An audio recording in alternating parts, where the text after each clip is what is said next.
Hi അസ്സാം വലൈക്കും. അപ്പോൾ ഞാനെന്താ ഈ ഫോൺ വിളിച്ച് നിൽക്കണമെന്നല്ലേ, ഞാൻ ആർക്കും വിളിച്ചല്ല കേട്ടോ. ഇതെന്താ വെച്ചാൽ ഈ ഡ്രസ്സിന് വലിയൊരു ചരിത്രമുണ്ട് കേട്ടോ. വലിയ ചരിത്രം വെച്ചാൽ എന്നെ സംബന്ധിച്ച് ഒരിക്കലും മറക്കാൻ പറ്റൂല കേട്ടോ. കാരണം ഞാൻ ആദ്യമായിട്ട് എനിക്ക് സ്വന്തമായിട്ട് അടിച്ചൊരു ടോപ്പിൽ നിന്നിട്ടത്. ഇത് ഞാൻ ഇൻസ്റ്റയിൽ വീഡിയോ ഇട്ടപ്പോൾ 32.5K വ്യൂസ് കയറിയൊരു വീഡിയോ ചെയ്തിട്ടത്. അപ്പോൾ അത് വൈറലാവാൻ, അതായത് കുറച്ചേലും വ്യൂസ് ഇതിങ്ങനെ പുറത്ത് ഷെയർ ആവാൻ കാരണം എന്താ വെച്ചാൽ ഞാൻ ഇതിൻ്റെ കഥ എന്തെന്നൊക്കെ പറഞ്ഞുതരാം കേട്ടോ. ഇത് നിങ്ങളും കൂടി ശ്രദ്ധിച്ചോണ്ടി, കാരണം എനിക്കും ഒരു ചതി പറ്റി. ഈ ഡ്രസ്സ് പറഞ്ഞാൽ എനിക്ക് അത്ര സ്പെഷ്യലാട്ടോ. കാരണം ഞാൻ ഇറിൻ്റെ കളർ ഡ്രസ്സേ എടുത്തിന്നുള്ളൂ കേട്ടോ. ലൈറ്റ് കളർ എനിക്ക് മടിയും. അങ്ങനെ ആദ്യമായിട്ട് ഞാൻ ലൈറ്റ് കളർ ഒരു ശീല എടുത്തിട്ട് എനിക്ക് സ്വന്തമായിട്ട് ടോപ്പ് അടിച്ചതാണ്. അത് ഈ ഒരു അവസ്ഥ ആയിട്ടാണ്. ഈ അവസ്ഥ വരാൻ കാരണം എന്താ വെച്ചാൽ ആ ഡ്രസ്സിന് നെറിവുണ്ട് കേട്ടോ. അങ്ങനെ നെറിവ് ഈ ടോപ്പുമ്മ വെച്ച് അടിച്ചു കൊടുക്കുന്ന ഇടയിൽ സീല ഇങ്ങനെ നീക്കി കൊടുത്തപ്പോൾ എൻ്റെ കൈ മെഷീൻ്റെ ഉള്ളിൽ കുടുങ്ങി. അതായത് നമ്മൾ ഇങ്ങനെ സീല നീങ്ങി പോണടുത്ത് എൻ്റെ കൈ കുടുങ്ങി. അങ്ങനെ പിന്നെ എന്ത് ചെയ്തിട്ടും കിട്ടില്ല കേട്ടോ. ഞാൻ ഇങ്ങനെ വർത്താനം പറഞ്ഞിട്ട് തന്നെയാണ് അടിച്ചിരുന്നു കേട്ടോ ക്ലാസ്സിൽ നിന്ന്. പക്ഷെ അതിനെ ശ്രദ്ധിച്ചിട്ടൊക്കെ തന്നെയാണ് അടിച്ചിരുന്നു.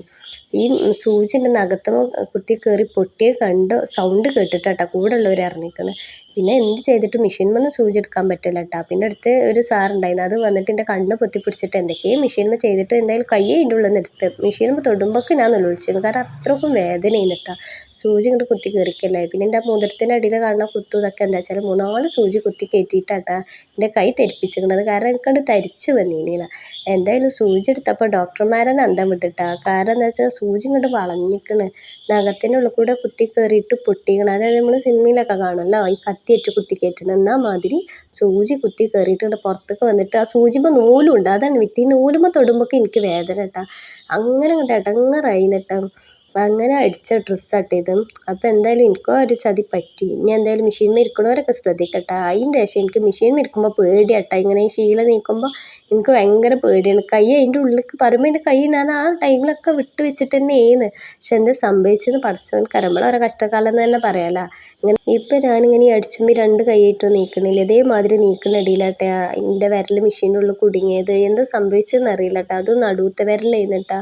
അങ്ങോട്ട് ഇടങ്ങറായി കേട്ടോ. എനിക്ക് പേടി ചെയ്യുന്നിട്ടാ. കാരണം ഈ സൗണ്ട് കേട്ടിട്ടാട്ടോ കൂടുതലുള്ള ആൾക്കാർ അറിയണത്. കാരണം നമ്മൾ സൂചി പൊട്ടുമ്പോൾ ഭയങ്കര സൗണ്ട് ആവുമല്ലോ.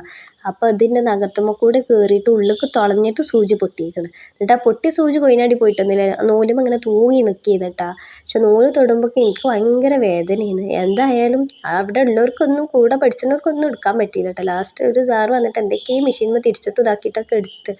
ഞാൻ നെലോളിച്ചൊരു വൈക്കായിട്ടാണ്. എന്തായാലും ഹോസ്പിറ്റലിൽ പോയപ്പോഴും എൻ്റെ കൈമൊക്കെ സൂചിമൊക്കെ നോക്കുമ്പോഴത്തേനും എനിക്ക് സങ്കടമായിരുന്നു. കാരണം അത് എടുക്കാൻ പറ്റില്ല എന്നൊക്കെയുള്ള ബേജാറായിരുന്നു എനിക്ക്.